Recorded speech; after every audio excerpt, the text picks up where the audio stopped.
राजस्थान की सूरी पहाड़ियों के बीच एक खंडहर खड़ा है, जैसे सदियों से कोई सांस भी न ली हो। एक ऐसा स्थान जहां सूरज ढलते ही हवा भी कांपने लगती है। कहते हैं कभी ये नगर हंसी खुशी से भरा हुआ था और उसकी रानी रत्नावती चांद की तरह उजली और सुंदर। लेकिन सुंदरता का पीछा हमेशा अंधेरा करता है, और ये अंधेरा यहाँ एक तांत्रिक के रूप में आया। वो तांत्रिक रातों में भानगढ़ की दीवारों पर घूमता था।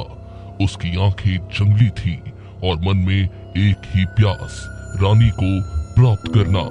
कहते हैं कि वो काला जादू करता था और उसके मंत्रों की गूंज कभी कभी आज भी सुनाई देती है। एक दिन उसने रानी के सुगंधित इत्र पर जादू कर दिया। वशीकरण का मंत्र, बस एक बूंद और रानी उसके जादू में बंध जाती। लेकिन किस्मत को कुछ और ही मंजूर था। रानी को उसकी चाल का पता चल गया। उनकी आंखों में तेज, उनके कदमों में गुस्सा। उन्होंने वो इत्र की शीशी उठाई और पूरे जोर से पास पड़े एक विशाल पत्थर पर दी मारी। जैसे ही शीशी टूटी, जादू उस पत्थर में समा गया और फिर पत्थर खुद ब खुद लुढ़कने लगा। धीरे फिर तेज, पत्थर खुद ब खुद लुढ़कने लगा तांत्रिक के पैरों की तरफ। तांत्रिक चीखा, लेकिन पत्थर रुका नहीं। एक भारी धमाके के साथ पत्थर उसके शरीर पर गिरा और उसकी अंतिम चीख पूरे भानगढ़ में गूंज उठी। उसकी टूटी सांसों के बीच अंतिम शब्द निकले, भानगढ़ नष्ट हो जाएगा, यहाँ कोई सुख नहीं पाएगा, जो रुकेगा मिट जाएगा। उस श्राप के साथ अंधेरा मानो भानगढ़ की हवाओं में घुल गया। कहते हैं कुछ दिनों में वो रात आई जिस रात भानगढ़ सोया और फिर कभी नहीं जागा। पूरा नगर एक रात में वीरान हो गया।